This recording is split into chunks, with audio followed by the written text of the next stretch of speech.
Welcome to our first ever Ask the Expert. To kick off this new series, we're going to be learning about gardening. My name is Lisa Williams, and when I'm not out in my garden, I'm the news and audience engagement editor. That means I handle social media, charts and graphs, and things like that. I want to thank everyone that joined us today, including our leadership circle and Ralph Lowell Society members. We really appreciate your continued generous support. Now, before we get started, I want to explain how this will work. Many of you may be new to Zoom, and I want to be sure you have a great experience today. You, our audience, will not be on video, and you won't be able to speak, but we do want to hear from you. Ask questions and share comments by opening the Q&A tab at the bottom of your screen and typing. See a question you want to hear the answer to? Vote for it by clicking the thumbs up. Now I want to introduce the team behind the event. They're going to be coordinating what's going on and connecting with you, but you won't see and hear them. Abby and Bailey are our event producers. Hi, welcome everyone. So glad to have you here. Hi, thanks everyone for tuning in. We're really excited about our gardening event. Sarah will be keeping an eye on that Q&A tab with your questions. Hey everybody, so make sure you open up the Q&A tab on the bottom of your screen. And whenever you ask a question, make sure you put your name and where you're from on it. So thanks, guys. Now we're going to take questions throughout, so keep asking and voting on the questions you want to hear.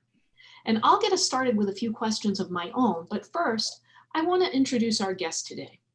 Our guest is Sven Pihl, and his bio is really impressive. Let me tell you a few things about him. He's the founder of CT Edible Ecosystems, and that's a regenerative land planning and design firm. He's also a permaculture educator based in Connecticut.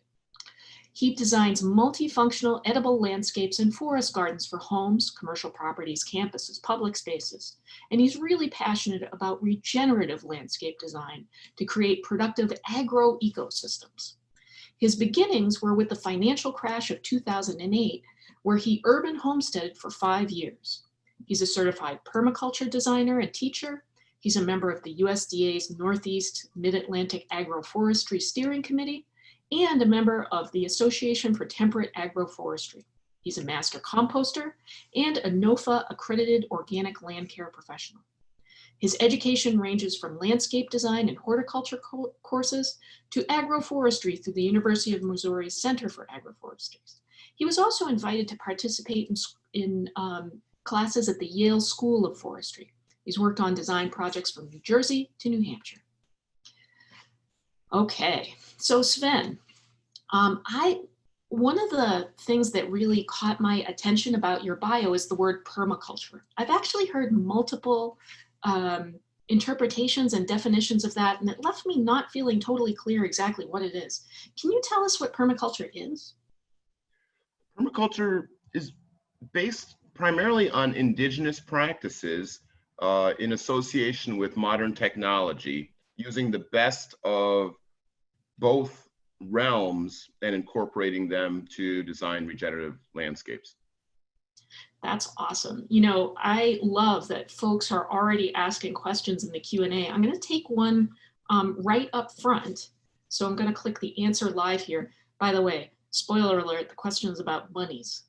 So Karen Malazzi asks, what is the best way to discourage rabbits without using non-organic methods?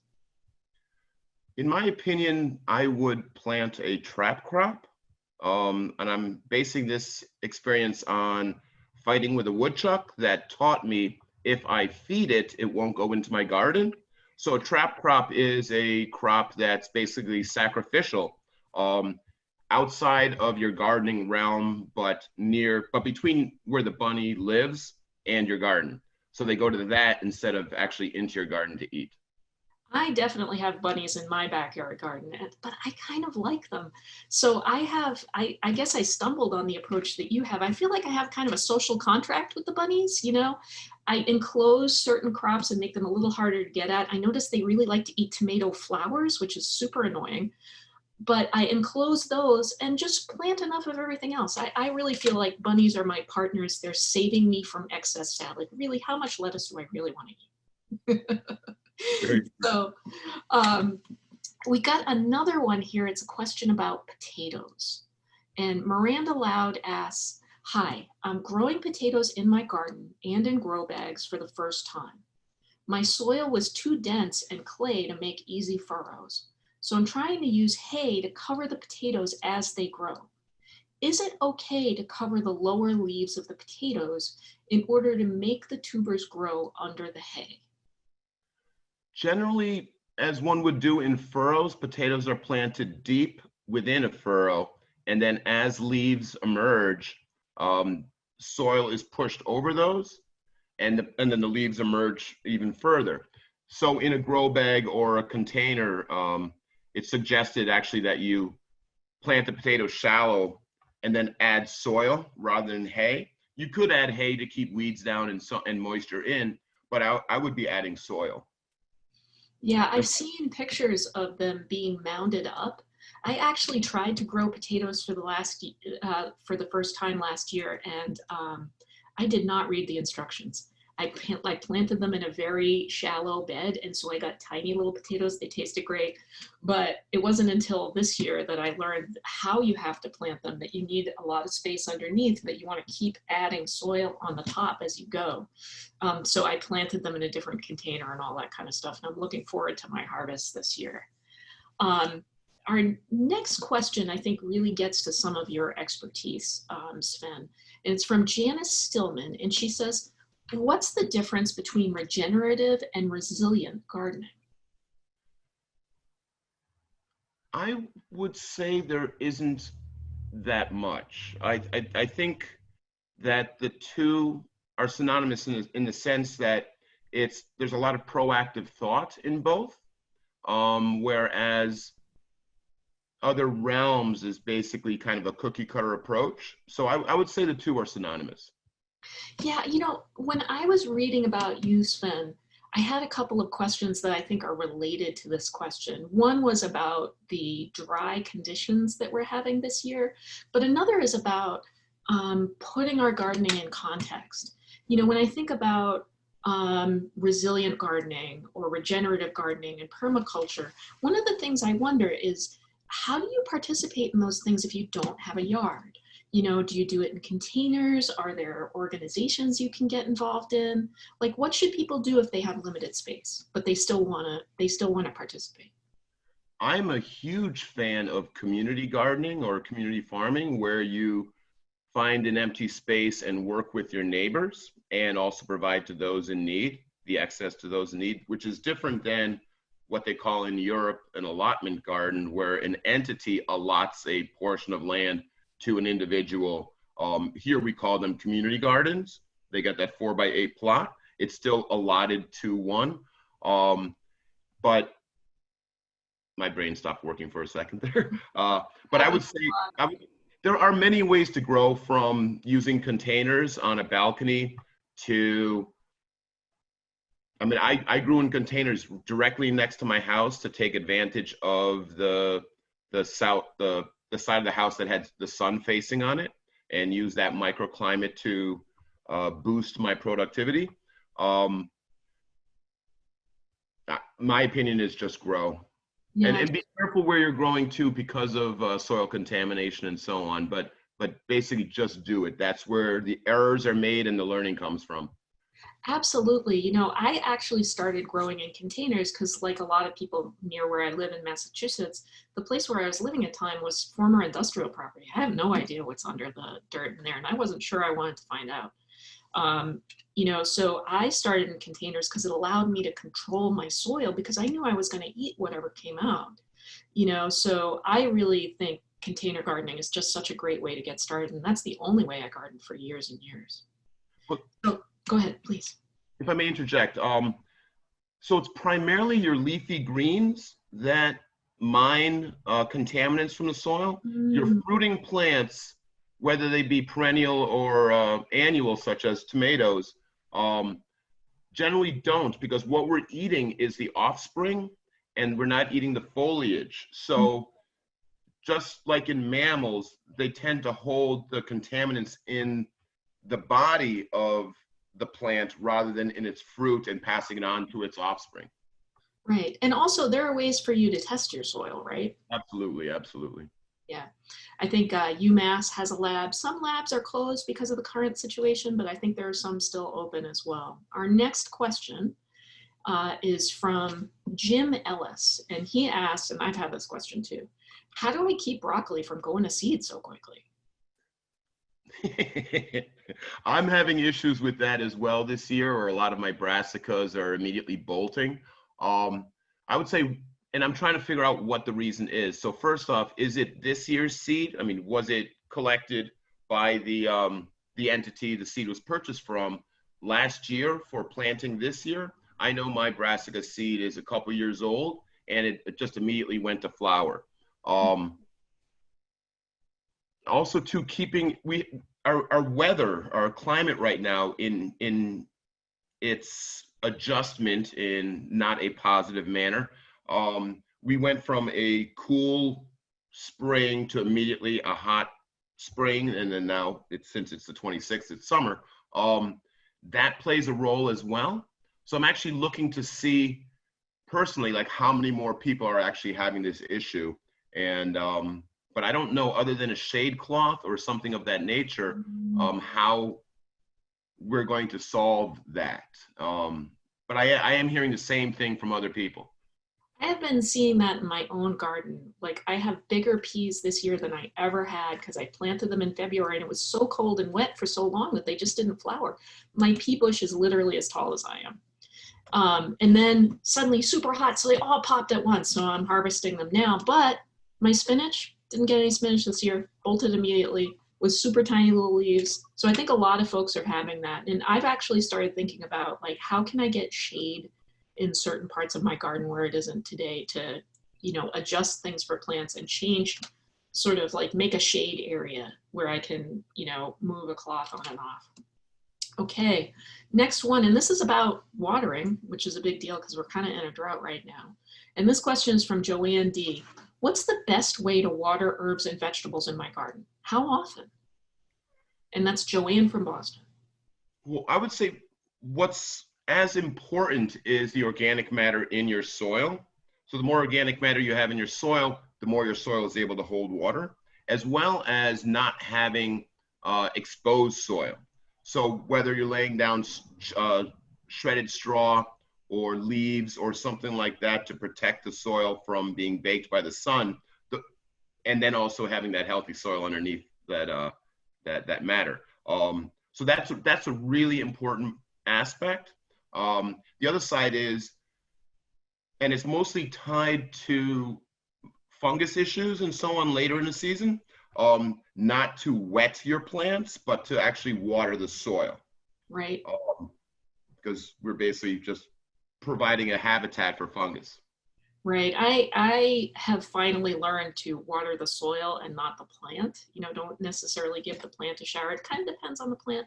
But I actually have a related question for one of my coworkers who has been texting me pictures of his plants. And he's got something that looks like mold growing on the soil.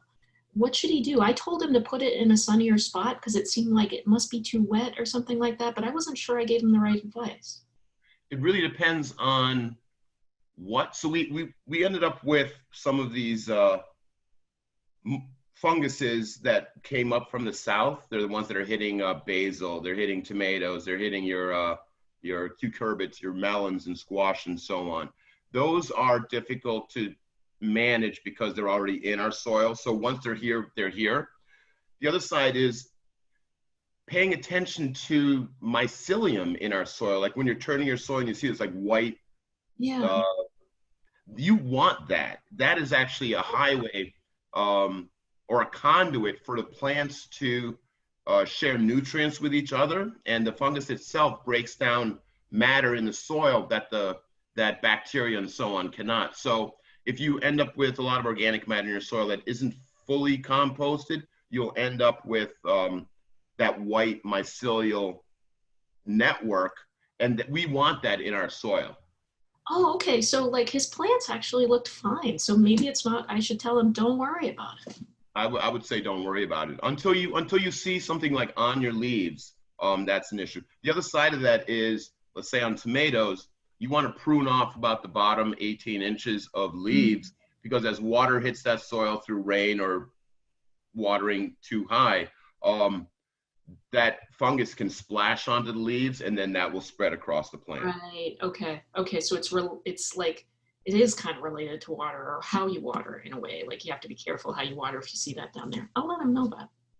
So we have a question from Kelly Townsend about the soil in our garden. She asks, what's the best soil to add to your garden? I heard something without peat. What do you think?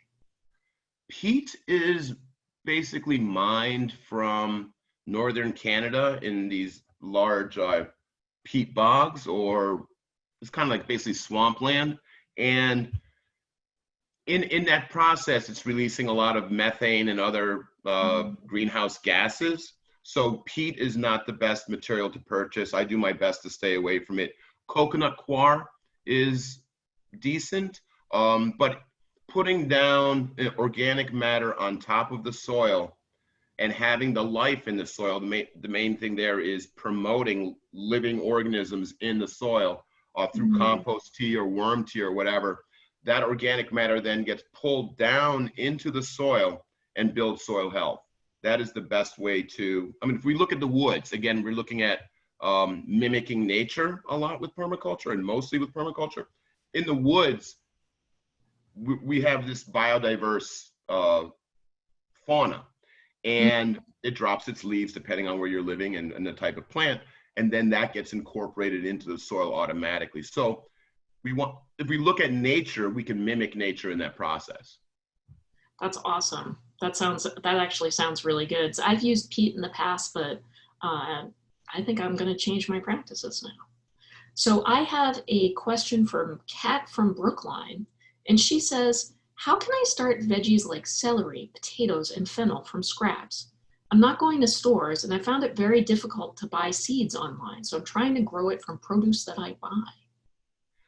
I have tried that. I've tried that with scallions and a few others. I think that's closer to a fun activity with kids than it is something that one should use to actually try to feed oneself. That's my personal opinion. A lot of you've already damaged the plant by taking parts off of it. I mean, if you're taking leaves off a kale plant and so on and so forth, it's not the same thing. In this case, we've often, the roots have been cut, you bought the plant at a store, you've taken the top off of it, and it's lost a lot of the mechanisms that actually keep it alive. And so I mean, it's fun to play with, do something like that with your kids, like starting an avocado seed or things like that. I would not use that method to try to feed myself. Yeah, Kat's question does get at something that's been real for me as a gardener this year, which is I wasn't sure what I was going to see at the garden store this year. This is actually the first year that I did many of my own plants from seeds, and wow, I screwed up a lot of things. Like I really didn't understand hardening off and gave a lot of my plants a really bad sunburn, and I was running a tomato hospital for a little while because I think there have been shortages of unusual things this year. Have you noticed that in your gardening efforts this year too? There have been the shortages began the moment basically COVID hit the airwaves. And seed companies were selling out quickly. They actually stopped selling to individuals to make sure they could get seed to farmers. A lot more produce or a lot more seedlings and so on were pushed out, but a lot of that takes planning, which in a sense was not because COVID came so quickly, that planning did not happen by the powers that be on the other end of the spectrum. So you're basically going to see what you're going to see if it's an already established plant. And right now, even if I was like looking to plan a garden today, and I kind of am for other purposes, I'm planning for the fall. I'm not planning for the summer. I will try to pick up for like one of my clients, I'm working on a project. Tomatoes are already established. They're going to be more expensive. The choices are going to be less, but it's what we have today. So we can't really work. We can only work with what we have, what we can get our hands on. Right. And I would say a lot of it, just plan for, especially if you're starting a garden today, plan for fall growing and expect to pay a lot, $12 for a 1 foot tall bushy tomato plant from you know, a nursery or so. But think about all of this for next year. Right, exactly. Take that time and take that time to plan it out. Yep.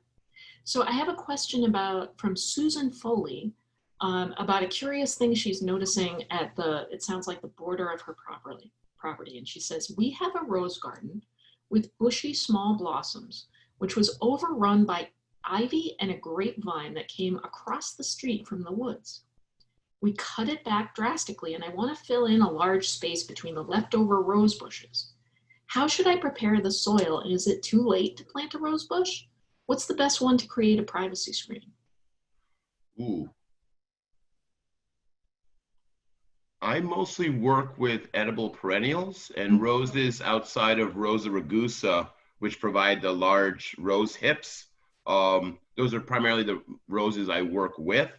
And I would say it really depends on, for the most part, so I'll suggest taking a step back. So this sounds like a recent occurrence, but what is the goal? So the goal is a privacy fence, but that leaves a lot of other options. You could plant a small fruiting bush that gets to 6 feet high or something of that nature, or a dwarf fruit tree with an underplanting that would also provide privacy. So if your goals are food production, you've got options in that realm. If your goals are simply a privacy screen that has aesthetic values, that's another option. So in either way, you just really want to pay attention to like what your goals are. Don't rush into it, but take a step back and think about what it is that you really want, and design from there, plan it out that way. As far as the soil is concerned, it really depends on what it is you're planting.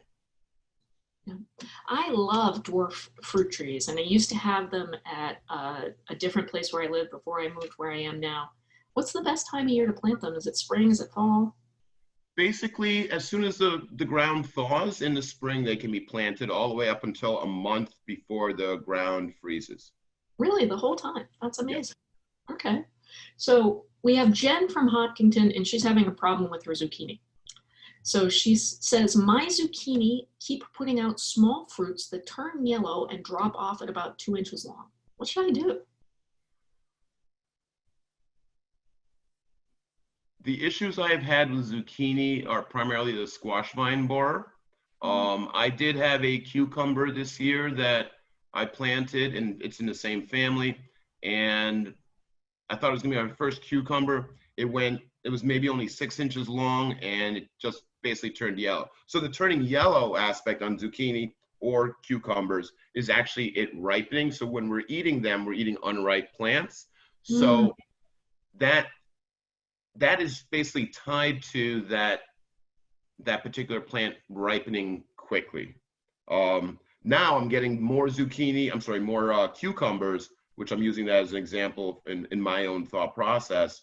And they seem to be more acclimated to the time-space continuum as to where they're supposed to be in their growing stages. So chances are, I'm hoping for this person that the zucchini will regulate itself to the point where it starts producing fruit that is viable. Okay, all right. So from Danielle Davis, and this might be related because I've heard about this being used for pests in the garden to the last question. And she says, what's a neem oil substitute to keep insects from eating vegetable leaves? Surround is I believe it's kaolin clay. It's a material that is an irritant to insects. It gets in their joints and causes them discomfort, and therefore they won't be on your plant. And also too, depending on what the pest pressure is, there are different remedies. One practice to look at is IPM. I generally work, and for the most part, all organically. But IPM can also be organic, and it's basically a monitoring process for your garden. And we have to keep in mind, whether it be bunnies or it's insects, we are putting out a buffet. We are actually creating a buffet for for other life out there. If you look at nature, you're not going to see a row of tomatoes or a row of zucchini or so on.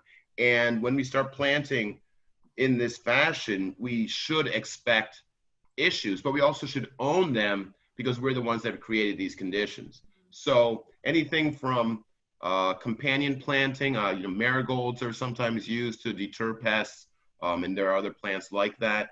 But as far as just an alternative to neem oil, and I've been spraying my plants with neem this season, surround is a good practice, but it's broader than that, which is why I brought that up. I've noticed that one of my colleagues has sneaked into the Q&A. My colleague, radio editor Aaron Schachter says, not sure what the opposite of green thumb would be, but my wife and I are it. If we want to work on a small garden, what should we start with?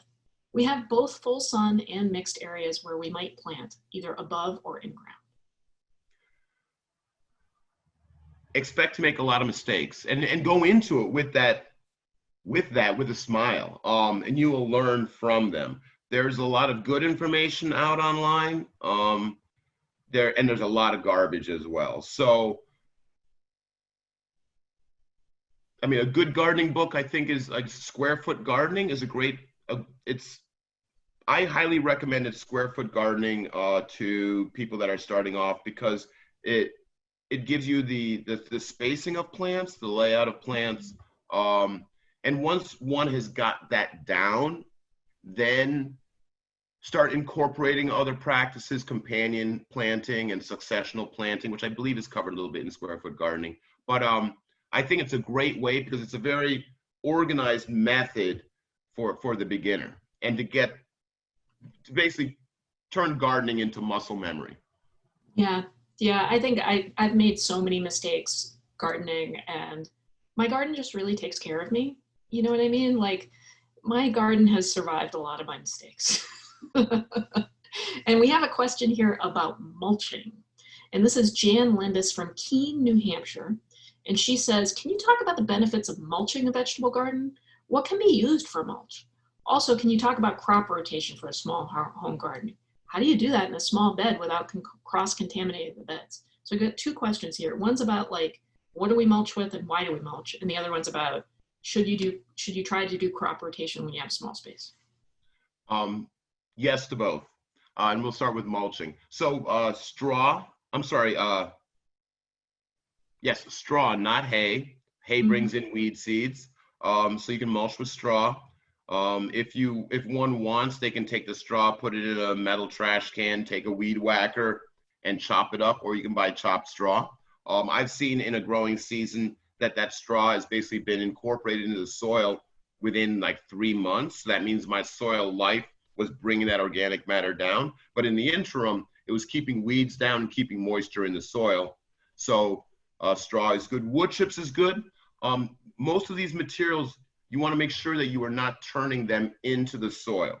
You want them to break down. You just scoop them away, plant your plant, bring the mulch or wood chips to within an inch or so around the base of the plant. You don't want them actually touching the base of the plant. Same with a tree if you're planting a tree. And that will incorporate organic matter into the soil and protect the soil. And I'm trying to remember the second question. Oh, the second question was about whether you should try to do crop rotation when you have small beds. In paying attention to the root structure of the plants, I would say yes and no. I mean, if you're growing in just a planter box or something of that nature where it's really small, maybe move the plants around a little bit. But I would, in that case, I would also be replenishing organic matter in the soil. So I would take that planter box, put it in a wheelbarrow, add more compost, kelp, whatever, and then put it back in that box. In a garden that's in the soil, that can also be done as well. So in that case, you just need a map of what you planted where. But I would amend the soil. And the goal, and I do it mostly in containers, but in the soil, I do not turn my soil because that you're taking life that lives at different strata within the soil and inverting it all. And you're killing a lot. and it also releases greenhouse gases. You're killing a lot of life in your soil in that process, and it has to rebalance itself.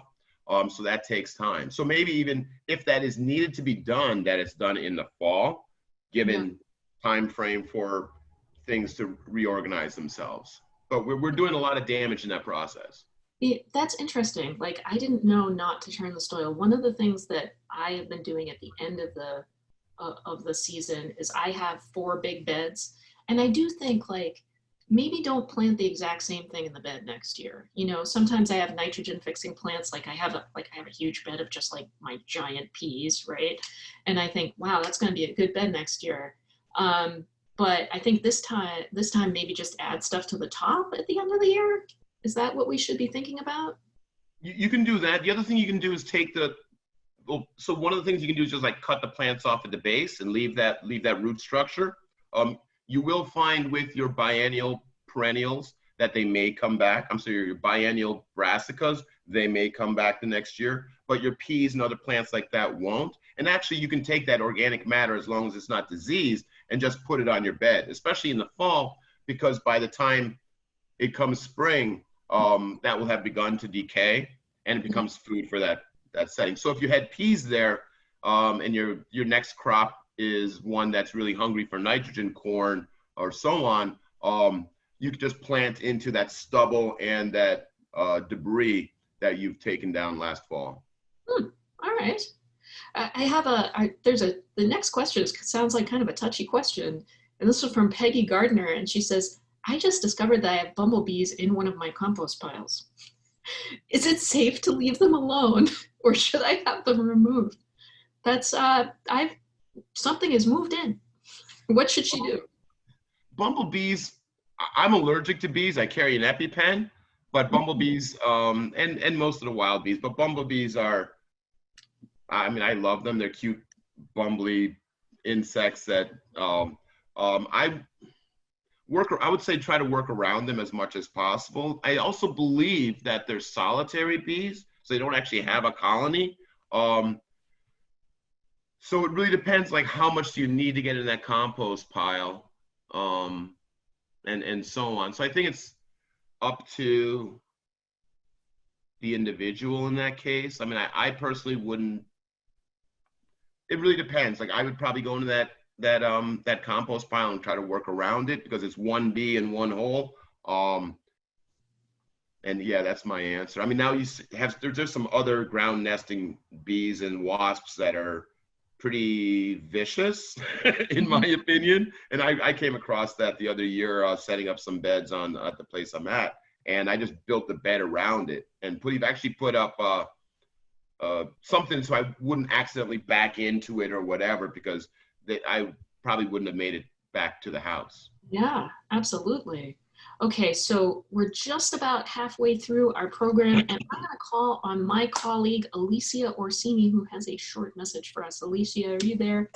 I'm here. I'm having such a great time listening to this conversation. And I want to remind everybody in the Q&A, you might have seen my name pop up. I've been voting up your questions. So if you see someone write a question and you like it, go ahead and vote it up and it'll rise to the top. But, you know, it's conversations like this and the education that we're getting today. I've taken some notes here. I want to get straw, not hay. I love the idea of a trap crop. I'm wondering if there's a trap crop for toddlers. Well, that's a whole nother conversation, but it's conversations like this that really only WGBH does. And it's so important that we support these conversations through your dollars. So if you're able to give to WGBH, if you're able to become a sustaining member during this event or just after this event at $5 a month, we've got a great little gift. We have a WGBH tumbler. It's kind of looks like a wine tumbler, but it's aluminum. It's blue. It says WGBH on it, and it comes with a lid. Perfect for the garden. I'm not going to tell you what to put in it, but I certainly put wine in mine, just saying. You can check that out. We'll have a link in the chat where you'll be able to see the tumbler. But the way to support WGBH is by going to wgbh.org/support events. And really all of these conversations are so important, especially during this time of social distancing. And as you can see, I've clearly been working on my garden. I am loving this conversation, and let's get back to it. Thank you, Lisa. Thank you, Alicia. What she says is true. We're here because you care. And if you can support us, it means more right now than you can possibly imagine. So I want to get back to that. She brought up something really interesting. Is there a trap crop for toddlers? What do you think about getting kids in the garden, Sven? It's absolutely imperative, especially looking at our health issues and our understanding of wildlife and nature and just being outdoors. I can't think of a better way to combine the great outdoors and the interest in life that young people have with food. I mean, I know I didn't say that correctly, but the two all go together so perfectly. So a trap crop for kids or kids in the garden, please, yes, grow more plants for kids. So actually a lot of my projects, or some of my projects, are based around designing systems for children to basically experiential learning for children. And it gets them into a healthy eating habits. They understand that this little seedling becomes this head of broccoli or this tomato or whatever. I actually used to save the little plant when I was buying plants that had pictures on the tags. I would save them so that the kids in the garden could see what that plant was supposed to become.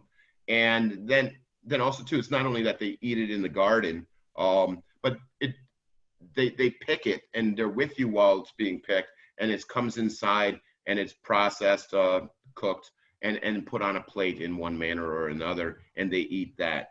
That it's actually choking me up thinking about it, because it's so important for our young people today if we want to strengthen the health of our society. I can testify that it's not just great for young kids. I have the best conversations with my teen son, who is a young man of few words, in our garden. You know, there's something about us getting out there, weeding a little, planting a little, that like just opens him right up. And he and I love to do this summer challenge where we try to make meals without any trips to the grocery store at all. So we literally catch a fish, pick stuff out of our garden.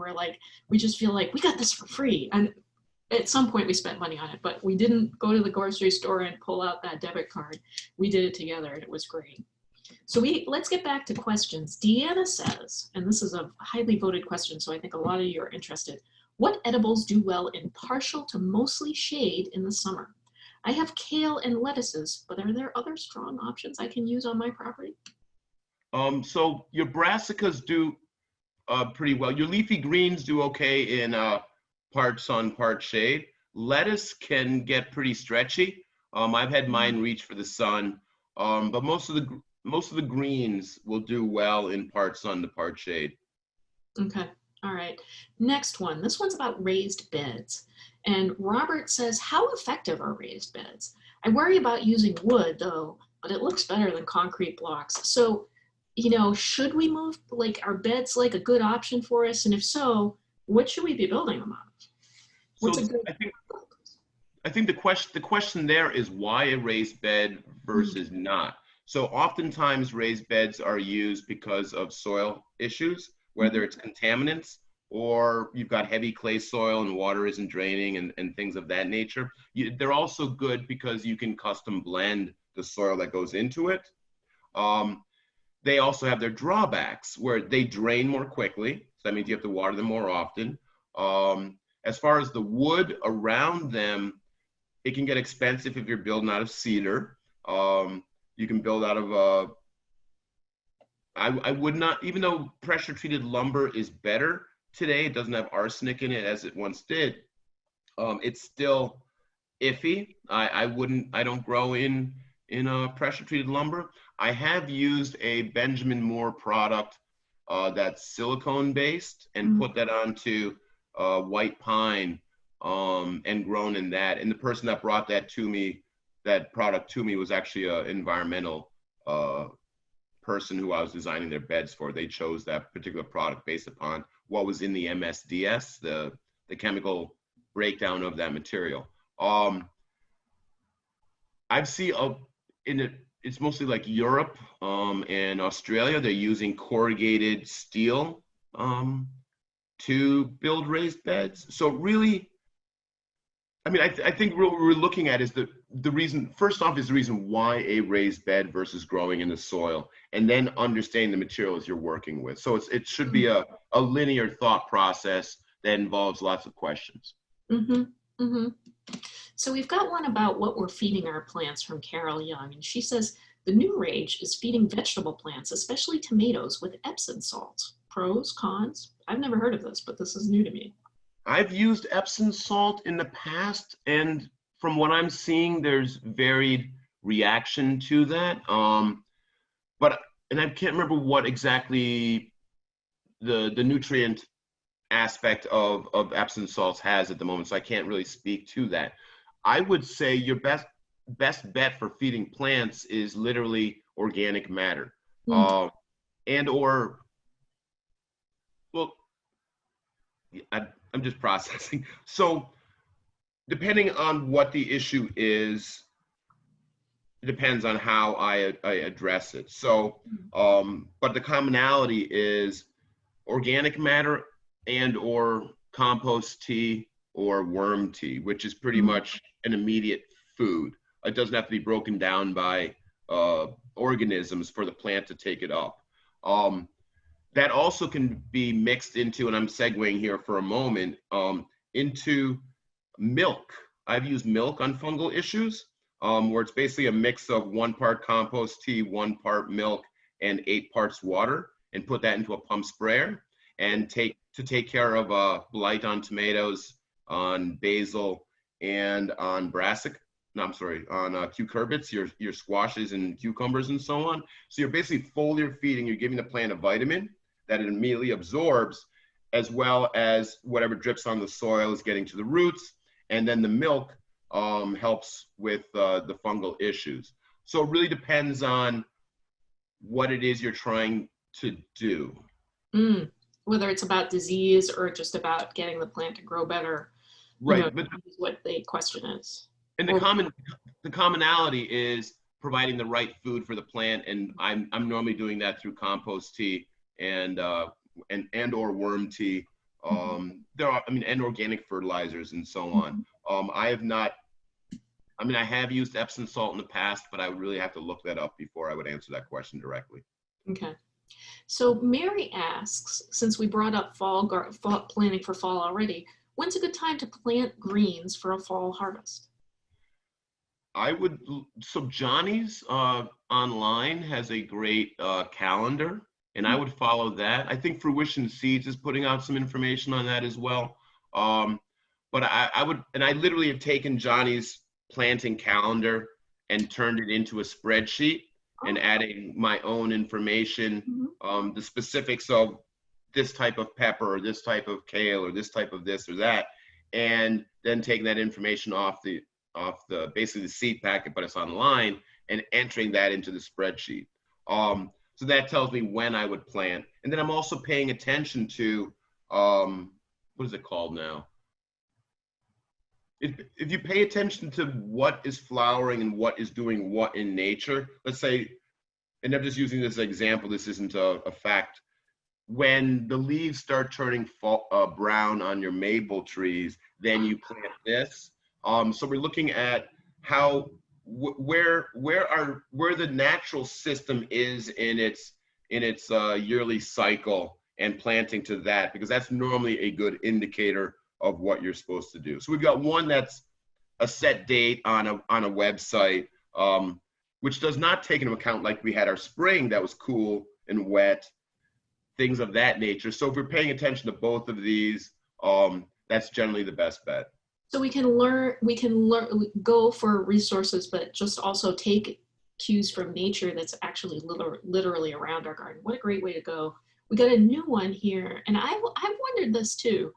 Marina from Somerville asks, I've been collecting eggshells and coffee grounds because I heard it was good for gardens, but what do I do with them? How do I use them? I depending, I would run them through worms or put them into a compost pile. They can be placed directly onto your garden, but again, for specific plants, so you want to search that. I have ground up eggshells in my food processor, basically turning it from a clear container to an opaque container as it scratched up the surface. Yep. So if you have an old food processor, I would say you can grind them up that way. And then I would probably put them into another medium, even into compost tea or worm tea, and have those microbes break that down a little bit further, or placing them directly in the garden. But again, based upon the plants that want that calcium, tomatoes are one of them. It actually helps reduce blossom end rot. And then I believe the coffee grinds are on the acidic side. So that would be if your soil is too sweet. And again, like I think you can maybe, let's say, and I'm making this up, I would really want to look it up first, like blueberries are like acidic soil. You can put them down around it. But again, I'm making this up. So I would actually do my homework on it. Yeah, so do a little homework. There are ways to use them. I've been throwing them in my compost pile just as a way to kind of like be like, they're in there somewhere. So we have a question from Heather Nahas, and she says, how do you harvest a basil plant so it continues to produce the whole season? So your basil plant should have lots of branches on it. So I would just take a branch off and it'll grow new branches. So in my plants, I'm not picking leaves off, I'm taking branches off, and they'll grow more branches or grow longer branches in. I've also been pinching off the flower at the top. Is that a good thing to be doing with, like, I can see the seed pods? Yes. You want to pinch that off on plants like that, even bolting plants or whatever, because basically the plant has moved from primarily collecting sunlight and putting that there's a whole process where they pump sugars into the soil to producing offspring, which is the second half of their life cycle. And you're trying to keep that producing offspring aspect to a minimum, and the growing of leaf matter to a maximum. And it really depends on the plant. Are you eating the flower or are you eating the leaf? Right. Those flowers, honestly, the flowers are very tasty. I also noticed something that really looks like seed pods right under the flower. Are they seed pods, and can I save them? On basil? Oh yeah, on basil. It looks like there's something under the flower. Well, so the flower would become the seed pods. So they could be seed pods that have begun and the flowers continue to move up. Yes. Or, but the seed comes from the flower. Gotcha. All right. So we have an environmental question here from Stuart Ellis about the context his garden grows in. And he says, our property abuts wetlands in Acton, which is full of wildlife, and they come up to enjoy our raised vegetable, which is great. However, we're getting more mosquitoes and more ticks in our garden area. What recommendations do you have for safe products to spray the ground to control mainly the ticks? It'd be great if it controlled the mosquitoes too. Do you have any recommendations for him? Guinea hens? Oh, wow. I gotta tell you, I think I'm not the only person who thought about getting chickens during the pandemic. I restrained myself, but maybe Mr. Ellis needs some new pets, some folks who will eat those mosquitoes for him. So being abutting a wetland right there, you're living in mosquito territory. And to spray, and chances are it's illegal to spray a wetland just because of what's in it. So I would say that you're not going to win that case. As far as ticks, a lot of that has to do with how cool or wet or whatever our seasons are. And so like earlier this season when it was cool and wet and warming up, I found ticks on my dog and on myself. But now that it's hot, I'm not as much. So some of this, and we also don't want to be spraying these chemicals right next to our food. And a lot of them are more broad spectrum and kill beetles or, whatever it may be that are in our soil that feed with the wildlife. So it's one thing, to be on your deck or your porch or whatever and being bitten by mosquitoes or ticks are coming after you or whatever. And it's another thing to be in the garden. So I would say, tuck your pants into your socks and things like that when you're in the garden, and plant citronella in pots because it's not, it won't last through the winter, and things like that around your seating area if you want to be outside. But look at the two as two, your garden's a more wild area, and it probably should be looked at through that lens than your deck or your porch or your relaxation areas. Okay. All right. So here's another question about sort of like related to what kind of season we've had. And it's from Lori Stillman. And Lori asks, my cilantro always bolts really quickly after I plant it. How can I have season-long cilantro? I would say shade cloth or something like that, where they still get direct sun, but it's muted. My cilantro is bolting too. And again, I think most of that this year is tied to how we went from wet, cool weather, and even the amount of light in the places that we're growing the seedlings. All that plays a role. Then suddenly it getting hot. So if one can open up another space to grow more cilantro, that's actually what I'm planning to do. Same with dill. And my spicy greens that are brassica, I'm going to be planting more of this just because they're going so quickly to seed. They will also then be starting in the current environment rather than in an enclosed space that's managed, electronically and so on and so forth. So they should do better. That's my hope. Yeah. And they do have a slow bolt cilantro out there. Huh. Oh, I didn't know about that one. I have a question about beets here from Eileen. She says, what are some suggestions for growing beets? Mine grow really slowly and are small, even though other veggies in my garden grow well. Do beets need something special from her? I actually don't know. And then again, I love the golden beets. I don't like the red beets. So I grow mostly for myself what I like. But I actually don't know. And then some of that too it could be soil based, and it could be sun based, or it could be our climate again. I actually don't have an answer to that question. I'm sorry. So maybe we need a little bit more context to answer that question, but we've definitely got a lot more questions. So Kenneth Bonanno asks, I'm interested in methods for removing poison ivy or other invasive plants without removing the perennials or flowering plants that are in the area. Do you have any advice? So again, it depends on what the particular plant is. Poison ivy, if you can, I would say cut it off at its base. But I'm used to seeing that climbing up a tree or that nature. If it's just little sprouts of poison ivy growing up through the grass, then continuously mow it, or don't weed whack it. You're just spraying yourself with poison ivy oil. But mow it to basically inhibit sunlight from getting to those leaves. And and I believe it's also a plant that grows through rhizomes underground. And then, so if you're killing it over here, it'll try popping up over here, but you just have to keep that down. Another way of, depending again on the situation, a lot of this is really taking a step back and understanding what it is that one's trying to do. You can sheet mulch, meaning you can put down a layer of compost, or most of the time it's actually on top of plant matter that's been cut down. You put cardboard on top of that, a layer of compost on top of that, and then you can plant right into it. So it really depends on where on the property and things like that. So a lot of these questions are really subjective to the specific issue and the specific location. So it makes it a little more difficult to do digitally. I want to pull one question here that I think is a question that's really for you, because I know that you have an interest in agroforestry, and this is about fruit trees. And Josh Langevin asks, I have several seemingly healthy mature apple trees of different varieties, but they produce little to no flowers or fruit. How can I encourage flower and fruit production?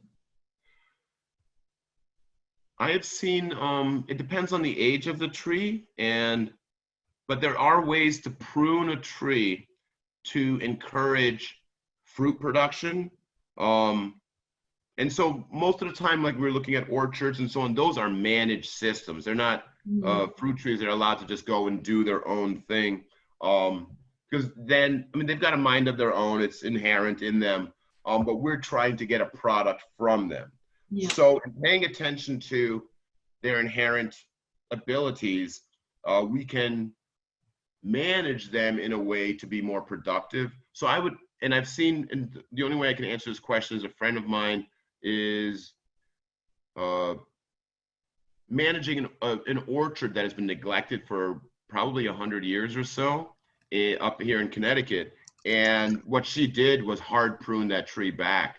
And the first time this year, she pruned it back, this winter, the first time they've seen flowers and so on in a bunch of years. I mean, many, many years was this spring.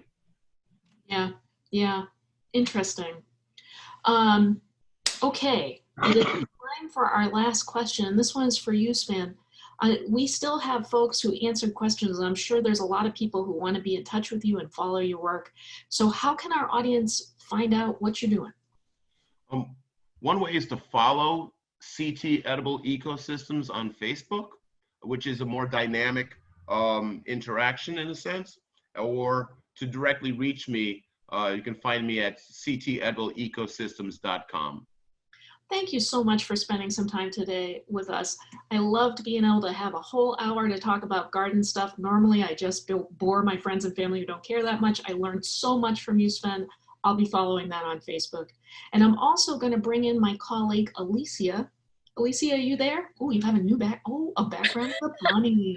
I'm here. I'm having this conversation with Thumper over here about, how we're going to manage this garden situation. But truly, this conversation has been amazing. I'm inspired. I am not the gardener in my family, but I feel like this is really exciting. So thank you for everybody for joining us today. And I do want to remind you that when you support the great events that we're holding in this new virtual landscape that we're in, you're bringing more conversations to the newsroom in the morning, to what you see on television.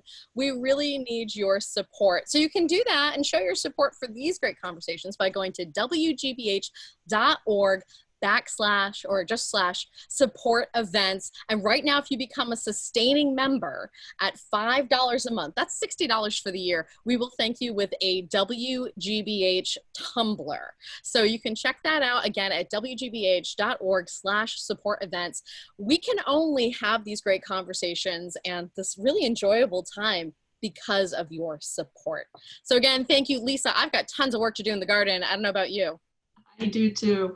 Thanks everyone for spending a little time with us today. And I just want to echo Alicia and say, anytime you give to us, it's meaningful, but there are some times when your support really means more than you could ever imagine. And this is one of them. I'm so sorry we couldn't get to all your questions. Do follow Sven on Facebook. Follow WGBH News, which is my other garden, and I do a lot of weeding in that one too. And thank you so much for spending some time with us today. I really enjoyed it. I hope you did too.